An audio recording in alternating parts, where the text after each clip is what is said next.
Hola Álvaro, muchas gracias por venir a este espacio, a esta conversación. Hola, ¿cómo estás, Gustavo? Un gusto también de estar contigo. Álvaro, primero me gustaría a través de este espacio público agradecerte por la labor que hizo la universidad. Quiero contarle a la gente que Álvaro es, para presentarlo también, rector de la Universidad Academia desde hace muchos años. De hecho, cuando yo estaba estudiando en la universidad, él era rector y la universidad se portó muy bien conmigo en esos tiempos. Entonces, para partir de esta conversación quería agradecerte a ti y a través de ti a toda la universidad, a todos los profesores que me apoyaron en ese proceso, que fue tan complejo para todos. En la academia, entre los estudiantes de la academia, no solo yo fui afectado, también hubieron hartos heridos. Entonces yo creo que para la institución fueron tiempos complejos también, ¿no? Así es, y bueno, y agradecerte a ti por la consistencia en tu demanda de justicia y además por la persistencia en hacer público lo que yo creo que otras personas podrían no haberlo mantenido simplemente como una anécdota en su vida o una circunstancia que la llevan en el plano judicial, pero tú lo has podido convertir también en una causa que no es solo para ti, sino también para todas y todos los que han sido víctimas de formas de represión que han sido absolutamente repudiables. Sí, po, sí. Yo creo que sí, para mí, bueno, en base a lo que dice, para mí se dio como de forma muy natural el querer llevar mi caso eh, públicamente, denunciar lo que pasó, porque a través de lo que a mí me pasó también hay muchos que no han obtenido justicia o que ni siquiera sus casos se conocen. Entonces para mí era muy importante igual visibilizarlo, ¿cachai? Y me imagino que no es fácil de hablarlo cotidianamente, pero te has tenido también el coraje de plantearte la necesidad de hacerlo con mucha transparencia y con mucha valentía. Sí, muchas gracias. Mm. Oye Álvaro, bueno, nosotros te convocamos a este espacio porque no solo eres rector de la academia, sino también eres muy opinante. De hecho, tú escribes columnas periódicamente, columnas de opinión. Y de hecho, hace poco sacaste un libro donde están incluidas algunas de estas columnas, de estas reflexiones que tú venías haciendo de antes del inicio del estallido y que posteriormente seguiste escribiendo. Entonces eres una voz muy autorizada para analizar estos años de estos últimos años muy convulsionados aquí en Chile. Para partir hablando de eso, ¿cómo definirías estos años? Así como en pocas palabras. Bueno, el libro tiene un título que se llama El devenir de octubre eh, y plantea la tesis de que hay una policrisis en Chile. A ¿Ya? ver, ¿cómo eso? La policrisis es una crisis que tiene muchas dimensiones o tiene varias variables. Entonces, si no se asume que hay una policrisis, uno puede negar el fondo de la situación, ¿no? La Mm, policrisis tiene que ver con agotamiento de la legitimidad de las instituciones políticas, tiene un problema estructural del modelo económico que no redistribuye, pero tampoco genera, no satisface expectativas que el mismo modelo crea. ¿No? La mm, gente tiene expectativas, cree que las va a lograr y después no las puede resolver porque no da. ¿M? El tercer aspecto es más bien cultural. Yo creo que hay un problema de reconocimiento recíproco de los distintos Chiles. En Chile es muchas cosas. Están pueblos indígenas, las mujeres, están las regiones, está la gente que vive en distintas circunstancias muy diversas del país sí. y ninguna integra. Y finalmente yo creo que esto está plagado por otras condiciones más globales que no son solo chilenas. La crisis ambiental, que tiene efectos cotidianos sobre problemas como el cambio climático, los desastres naturales, los efectos en la desertificación, los problemas de productividad que eso están de fondo Mm, y ya no se resisten en ciertas áreas. Y por último, problemas que tienen que ver con, por decirlo así, la paz internacional, ¿ah? Que hoy día la vemos ya en su fase más terrible, en la guerra que está en curso en Medio Oriente. sí. Entonces, todas esas cosas han tenido larga historia y policrisis choca en Chile porque Chile también tiene que reflejar esos cambios internacionales y no los logra procesar. Entonces el libro trata de ver a partir de son fotos del momento. Lo que algunos me han dicho, claro, que lo que yo voy diciendo en el libro va cambiando. Uno en algún momento dice, mira el proceso del estallido social con más esperanza y otras veces con más desencanto, Claro. porque se va dando una concadenación de hechos que no son lineales. Y además porque los mismos actores van cambiando y porque las circunstancias de lo que se está pasando en el país va evolucionando de una u otra manera. Entonces, por eso el devenir es ir hacia algo que no siempre se sabe hacia dónde va a terminar. Pero la conclusión mía es que yo creo que la policrisis sigue abierta. No hay todavía solución. Y por lo tanto, mientras eso no tenga algunas respuestas fundamentales, los problemas que llevaron al estallido van a seguir presentes en nuestra sociedad por mucho tiempo.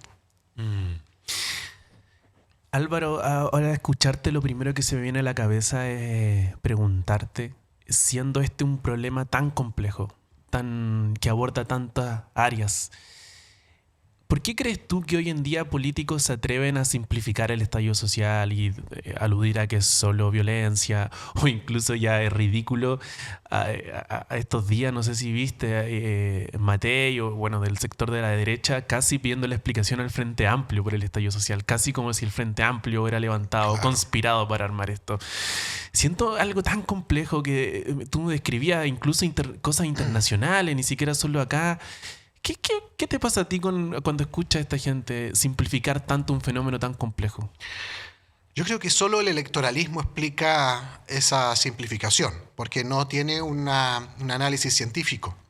Y cuando hablamos de ciencia, hay que pensar que las ciencias sociales son ciencia. No estamos hablando de opinión, estamos hablando de evidencia, de ciertos análisis que, independientemente de la interpretación que después hagamos de ello, están. Solo para dar un caso, Manuel Canales es un sociólogo muy respetado en la Universidad de Chile en sociología. Él planteaba, por ejemplo, cómo Chile tiene una matriz de estancamiento económico que viene ya desde el año 2008 imposibilitando responder a unas expectativas que el mismo consumo social, las mismas aspiraciones de ascenso social, de incorporación al empleo, no se logran crear. ¿Por qué? Porque a fines de los 90, con el fin de la dictadura, hubo mucha inversión extranjera y eso creó mucho empleo. Pero también hubo una masiva incorporación de las mujeres al trabajo. En un hogar, cuando las mujeres entraron a trabajar, se duplicaron los ingresos. Antes solo había un papá proveedor, por decirlo así. Ahora está el papá, la mamá, o está una mujer que pasa a ser también proveedora. Claro. Pero eso se da solo una vez. ¿Ya? Porque es una vez cuando se incorpora la mujer al trabajo y después eso produce un estancamiento. Entonces hubo un boom económico que permeó todos los años 90, hasta más o menos el año 98. Y en el año 2000 eso empezó a hacer crisis. Y eso llega finalmente ahí al año 2010, 2011, a empezar a menguar las posibilidades de inserción social. Y por lo tanto, el estallido social se estaba incubando ya más de 15 años. Y el que no entiende eso va siempre a pensar que el estallido social es solamente una manifestación espontánea o que la hizo un actor político. Claro. Y eso es imposible, porque esto ocurrió de Arica a Punta Arenas. Uno tiene que recordar que la concadenación de sucesos que ocurrieron entre octubre y marzo entre octubre de 2019 y marzo de 2020 no fue en un solo lugar ni en un solo epicentro. No fue, por decirlo así, la Plaza Dignidad. Esto cundió de Arica a Punta Arenas y con mucha fuerza en lugares y especialmente sensibles a este estancamiento, donde yo, por ejemplo, tengo mucha familia en Curicó. Curicó es una sociedad rural, una sociedad totalmente despolitizada, por mucho, nunca ha sido un centro, digamos, de efervescencia social o política, al contrario, es un lugar muy tranquilo, que está ligado a la práctica agrícola, y hubo un estallido social muy fuerte, ¿no? Con mucha explosividad. ¿Por qué? Porque justamente lo que había era un acumulado de tensiones que no se estaban resolviendo. Eso sigue ahí latiendo. Lo único que fue, por decirlo así, olvidado por las condiciones del fin del estallido, por la pandemia y por otras condiciones de formas como se procesó el conflicto político. Pero el malestar profundo sigue teniendo causas muy amplias. Lo otro que sí hay que reconocer es que tal vez la izquierda tiene que reconocer que las causas de ese estallido no son tan colectivas como pensaba. A lo mejor nosotros pensamos que muchas de las causas que motivaban a la gente eran, por decirlo así, causas de un bienestar colectivo. Y hay mucho también de aspiración individual, ¿ya? Porque vivimos en una sociedad muy consumista y muy individual. Claro. Entonces eso explica ciertas conductas que son, por decirlo así, más psicosociales que políticas. Uno podría plantearse, por ejemplo, formas de acción que tuvieron que ver con cierta odiosidad hacia comercio o hacia formas, digamos, de centros de consumo, que tuvo que ver con formas de acaparamiento, formas de saqueo.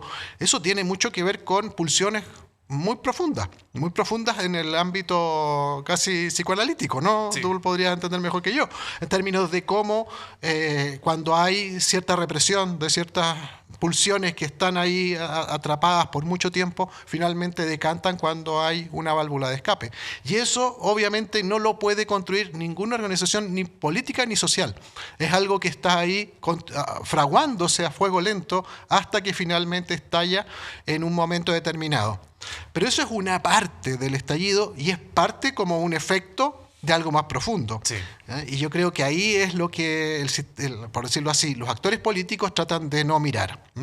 Porque de alguna forma, todos los actores políticos de alguna manera están tocados, izquierda y derecha, en el fondo, en la base, porque no se ha resuelto tanto la dimensión productiva económica de que Chile pueda dar un salto y no quede estancado en esta situación más o menos, por decirlo así, de una meseta donde no logramos avanzar, las familias sienten que nos damos vuelta endeudados, pero no logramos dar un paso adelante, y por otro lado, este problema político, que no nos representan, que no nos sentimos recogidos en nuestros malestares, y que finalmente eso lleva a un desgaste de las instituciones. Sí. Oye, Álvaro, hay mucho que conversar de esto. Yo estaba pensando ahora, la institucionalidad intentó encauzar este malestar a través de procesos constituyentes. Hubo un primer proceso constituyente que uno podría calificar como más progresista y luego uno que fue mucho más conservador, y ambos fueron ampliamente rechazados. ¿Cómo explicas tú ese fenómeno? Mira, creo que la solución constitucional a este problema de la policrisis fue voluntarista. Uno podría decir, se trató de resolver por arriba un problema que tiene raíces muy profundas. Y solucionarlo por arriba, por la vía constitucional, es como tratar de resolverlo por arte de magia. Como si uno tuviera una varita mágica que dice, pues, aquí está la nueva constitución, aquí tenemos la solución. Y la verdad es que una nueva constitución hubiera podido ayudar, ojalá, hubiera podido ser una respuesta parcial, pero las bases del problema no se solucionaban a nivel constitucional, ¿no? Tiene que ver con un nuevo modelo productivo, tiene que ver con nuevas instituciones más legítimas, incluso con una cultura institucional y personal que sea diferente. Eso toma mucho más tiempo y por lo tanto uno puede decir estamos todavía en un proceso que debería tender a curar las causas del problema que se dio en 2019 y que todavía los políticos lo niegan. Pareciera que fue un episodio del que ni siquiera se quiere hablar. Pero sí, la herida está abierta. Eso no se va a resolver de la noche a la mañana. los procesos constitucionales de alguna manera trataron de apagar, por decirlo así, rápido y dar por superada una crisis mucho más profunda. Y finalmente lo que apagó realmente el estallido yo creo que fue la pandemia, porque vino a colocar un marco, digamos, de cuarentena que desmovilizó. Y después lo que la gente esperaba no se vio reflejado en la Constitución porque la cantidad de expectativas ligadas a la conflictividad era muy diversa y muy contradictoria. Y un texto siempre tiene que tomar opción, tiene que decir vamos por aquí o vamos por allá, vamos por A o vamos por B. Al ir por A, tú dejas por fuera B. Sí. Y la solución, lamentablemente, fue que el primer proceso constitucional dijo vamos por A, el segundo dijo vamos por B, y la gente tal vez quiere AB. Quiere todo, ¿ah? Claro, Quiere todo a la vez. Quiere más consumo, pero al mismo tiempo más sociabilidad. Quiere más cooperación, pero al mismo tiempo que no me toquen a mí. Quiere no más AFP, pero con mis plata no. Entonces, todas esas cosas juntas son difíciles de articular, porque no se puede, con mi plata no, y al mismo tiempo no más AFP. Eso es incompatible. Entonces, todavía no encontramos una solución que pueda resolver tantas expectativas que a veces son contradictorias. Ahora, ¿tú crees, Álvaro, que cuál sea el camino para destrabar esto que está pasando hoy en día en Chile? ¿Tú crees que los políticos o la institucionalidad que tenemos hoy en día sea idónea para encabezar ese proceso, estando tan deslegitimados? Hacia allá va mi pregunta. ¿Tú Sí. crees que ellos podrían decir por acá va el camino? Yo creo que no, definitivamente. O sea, yo creo que las propuestas constitucionales fueron la posibilidad de que los actores políticos tomaran la palabra. Y la tomaron, y hablaron harto. Y finalmente no fueron capaces de dar una síntesis a una pregunta que hay que reconocer que es muy difícil, ¿ya? Pero finalmente ambas respuestas fueron incompatibles e insuficientes y contradictorias. Entonces, creo que todavía hay que avanzar más hacia preguntas que son bastante fundamentales, que tienen que ver con la calidad de vida de las personas, con su sentido de pertenencia, con la cantidad de cambios y de mutaciones que ha habido la sociedad en muy poco tiempo. Pensemos, por ejemplo, la migración masiva, que es un punto muy importante en el Chile actual. A ese problema tan difícil no caben las soluciones políticas tradicionales que dicen manga ancha para que entren todos, ni tampoco los vamos a expulsar a la Trump. Esto requiere mucho más de diálogo, mucho más de soluciones casi locales, también de ciertos criterios consensuados como país, para evitar el populismo de la solución fácil. Y hoy día lo que vende es tipo Cast o Kaiser, es la solución súper simple, digamos, lo echamos a todo, o simplemente una falta alternativa, que es decir, negar que la convivencia, cuando el país recibe, digamos, más de 1,5 millones de personas en 3 años, es difícil. Eso para cualquier país va a ser difícil. El punto es que hay que compatibilizarlo con un estándar de derechos humanos, hay que pensar en que las personas no migran porque quieran, migran porque tienen que hacerlo, porque están en una situación muy difícil, y que la sociedad chilena también tiene formas de enriquecerse y de valorar a las personas que llegan, porque también traen cosas muy valiosas. Sí. Y en ese sentido, Álvaro, ¿cómo crees que tenemos que hacer el análisis nosotros pensando que los políticos pareciera que no están dispuestos a hacer lo que hablábamos al principio de esta conversación, no están dispuestos a ir al fondo de la cuestión y proponen situaciones simplistas para cosas tan complejas? ¿Cómo sientes tú que como sociedad tenemos que enfrentar estos temas? ¿Será que los políticos son tan solo un reflejo de que las personas tampoco están dispuestas a tomar el camino difícil, que es un poco más largo, más tedioso, y quieren situaciones respuestas simples? Sí, efectivamente, quieren la solución rápida, simple e indolora. Pero esto no es tan fácil, requiere hablar de cosas complejas y que duelen. Si no hablamos de cosas que son tan así sangrantes y que son de difícil verbalización, vamos a seguir evadiendo el nudo de lo que está en el fondo, ¿no? Y eso no ayuda a sanar. Finalmente, Claro. la conversación que sana es aquella que toca la fibra íntima de aquellos dolores más sensibles y que obviamente no van a tener una solución inmediata. Lo más probable es que vamos a tener que concordar en que hay que ir construyendo soluciones parciales a problemas tan profundos, ¿no? Pero en esa construcción de soluciones parciales es importante el consenso social. Claro. Pensar que tenemos que estar, por lo menos, saber en qué estamos de acuerdo y en qué no estamos de acuerdo. Como sociedad, no como partidos políticos, sino como sociedad. Podemos llegar a decir, mira, no nos gusta esto, pero ¿cuál es la solución? Ahí vamos a tener que ir cuajando algunas respuestas parciales que nos den algunos puntos para poder avanzar y no volver a agarrarnos de las mechas, porque es lo que finalmente pasó. Sí. ¿Ya? Y el problema fue también pensar que todos los que estaban protestando pensaban que tenían la misma solución. Y la verdad que parece que era bastante más distinta la solución que todos estábamos imaginando. En los titulares podíamos estar de acuerdo, pero después en la práctica no era tan simple.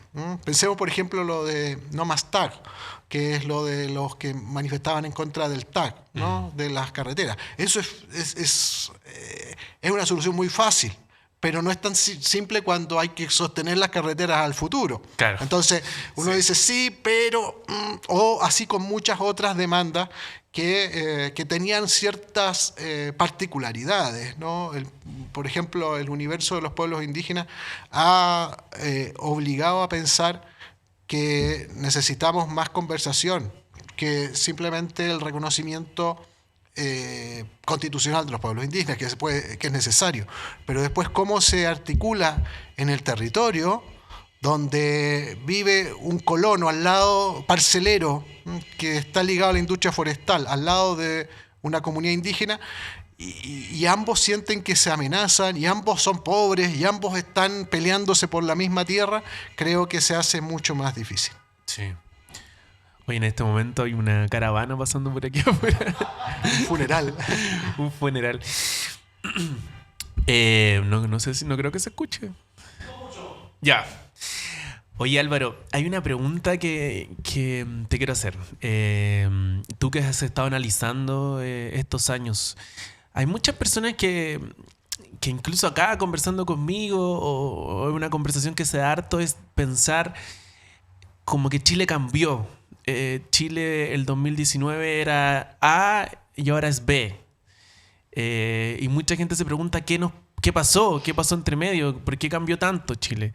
Tú que has estado observando eso, ¿qué opinas? Porque por lo último que te estaba escuchando pareciera que en realidad en el estallido social quizá el análisis donde erramos fue creer que todos los que estábamos ahí pensábamos lo mismo, pero parece que no era tan así. Había una mixtura de pensamientos, de forma de hacer las cosas que quizás nos hizo confundirnos, o efectivamente Chile se ha derechizado estos últimos años. ¿Cuál es tu opinión al respecto?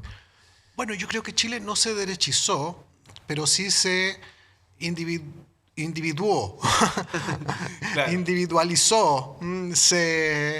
Las demandas individuales son muy fuertes. Y eso ya venía de mucho tiempo atrás. Y en algún momento, como el estallido es un significante vacío, que es una categoría de Laclau y Chantal Mouffe. Un significante vacío es como la palabra casa. Uno cuando dice casa se puede imaginar muchas cosas, ¿no? Uno le pone a la casa lo que uno quiere adentro. Casa grande, casa chica, casa bonita, casa fea. Cuando yo digo casa puedo decir muchas cosas. Exacto. Entonces acá con estallido o con dignidad podemos llenar la dignidad de muchas cosas distintas. Entonces ahí creo que las expectativas fueron muy diversas, ¿ya? Y eso creo que es un dato a tener en cuenta en el futuro, porque tuvimos 1,5 millones de personas en Santiago en esa gran manifestación de noviembre. Eso fue gigantesco, gigantesco, gigantesco.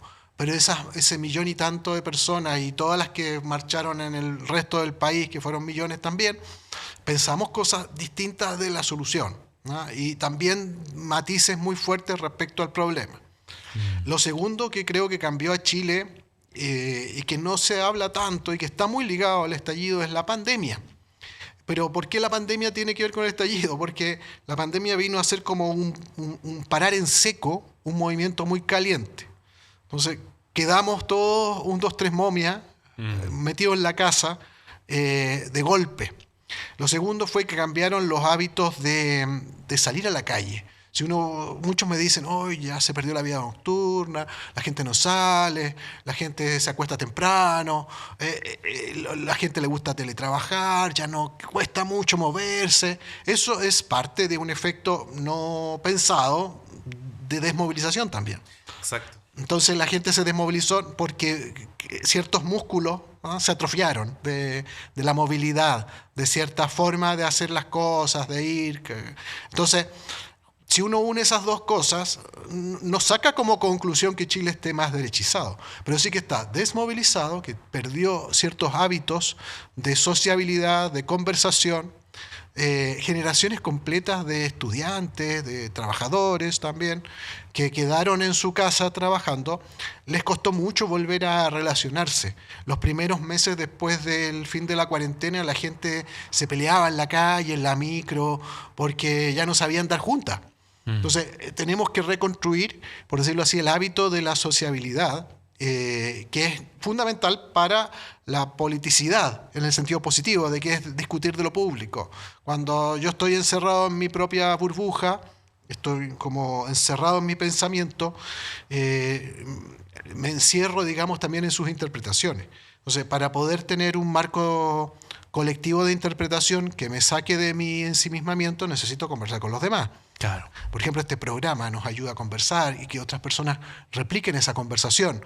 Y así en muchos ámbitos, como conversar más de cosas más difíciles, que no son solo la farándula, no solo las cosas de fácil conversación, sino las más duras, donde probablemente no tengamos acuerdo, pero que eso no significa que no podamos seguir conversando.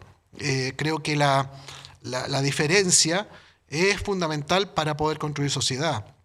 Y la diferencia a veces la tratamos de negar, ¿no?, en términos de resolver rápido problemas más de fondo, ¿no? Yo creo que, por ejemplo, la discusión sobre pensiones ha sido muy difícil, porque justamente tenemos expectativas distintas, tenemos miedos, la gente tiene temor de que cómo va a jubilar, si va a tener pensión o no, si el Estado se mete, que no le meta la mano a las pensiones. Entonces, no es que esté, por decirlo así, satisfecha con la AFP. El problema es que no tiene confianza en la alternativa que se le está dando. Claro. Entonces, crear acuerdos y tener confianza en que la solución va a ser mejor no es tan simple y requiere, por decirlo así, ir poco a poco generando en la gente una idea de confianza en que se puede seguir conversando y encontrar una solución que a todos les acomode para cosas muy sensibles, por ejemplo, esta, ¿no?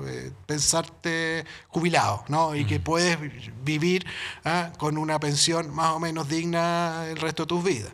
O el problema de la seguridad, porque está bien que todos hemos puesto mucho énfasis en criticar todo lo que es la represión indebida de carabineros, pero cuando eso otras personas lo interpretan como el chip libre para un cogotero o para un delincuente o para un sicario, eso también es un punto sensible. Entonces hay que ir matizando para decir, bueno, sí, la función policial es importante, pero tiene que estar regulada para que no cometa abuso. Claro. Entonces ese juego hoy día es difícil. La gente quiere soluciones simples. Entonces, o no carabineros o vamos mano dura. Entonces, en eso vamos a entrar en un juego de suma cero que no es el que realmente soluciona los problemas reales. Yo creo que como izquierda, como sector progresista, también tenemos que hacer esa reflexión de tal vez en el pasado también hemos encontrado respuestas simples para problemas que son mucho más complejos. Oye, Álvaro, para finalizar la conversación, una pregunta que es súper difícil de responder, pero igual me atrevo a hacértela. Para el futuro, ¿cómo crees tú que... ¿Cómo hacemos para conectarnos con la gente y que vuelvan a pensar que lo colectivo es una opción? Chuta, difícil, ¿no? Pero es bonita la pregunta. Creo que es la clave. Yo creo que en el fondo de la gente siempre late una convicción de que como decía el Eternauta, ¿ah? Aquí nadie se salva solo. Eso lo expresa muy bien esa película, porque no se impone por el lema, sino que la realidad te impone que la solución es colectiva. Nadie se salva solo, es un imperativo de la realidad. Es la única solución realista. Entonces yo creo que devolverle a la gente esa evidencia es muy importante. Es decir, acá, mira, si tú crees que te vas a resolver solo estos problemas, no vas a encontrar solución. Alguno tendrá la suerte de ganarse la lotería o de, no sé, de darle el palo al gato en un emprendimiento, claro, pero eso es el 0,0% de mucha gente que no va a encontrar una solución integral, porque esto se arregla entre todos, ¿no? Y todas. Para eso hay que ceder algunas cosas que uno puede pensar que son muy importantes, pero por otro lado, la solución tiene que ser colectiva, tiene que estar ligada, digamos, a beneficiar a la gran mayoría. Particularmente cuando estamos hablando de trabajo, cuando estamos hablando de ciudad, cuando estamos hablando de integración social, de cohesión social. Todas esas variables no se solucionan simplemente decretando un principio constitucional, pero tampoco con represión, ni con policía, ni con eliminar la permisología que hoy día se ha puesto de moda, que es una forma de decir no queremos más regulación ambiental, no queremos más regulación social. Sí. La verdad que todo eso se va a reconvertir en nueva explosividad social. Todas esas comunidades que han vivido todos estos años en lugares donde la minería o la industria o la agroindustria ha tenido tantos impactos sociales y ambientales, sin esta permisología sería nuevo un gran hervidero de conflicto.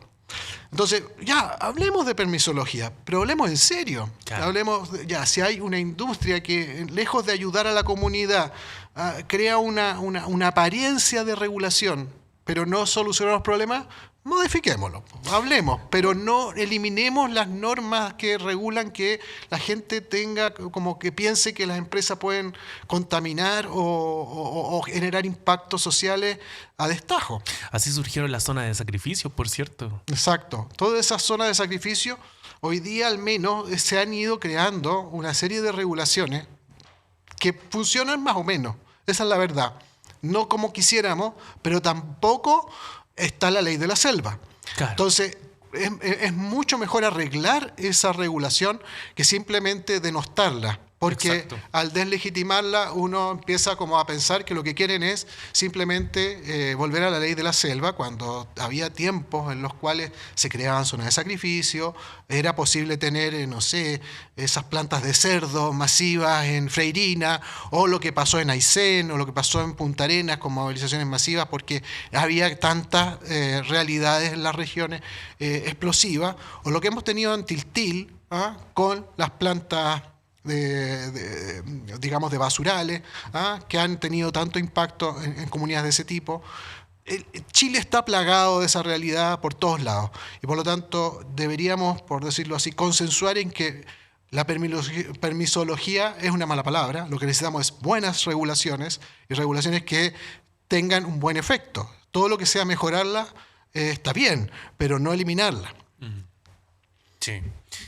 Oye, Álvaro, muchas gracias por venir a conversar. Son temas que tenemos que discutir, que tenemos que pensar en nuestro pasado reciente, y espero que este espacio también sirva para generar reflexión y discusión. Así que muchas gracias por venir hoy. Gracias, Gustavo, y que todo vaya adelante. Gracias.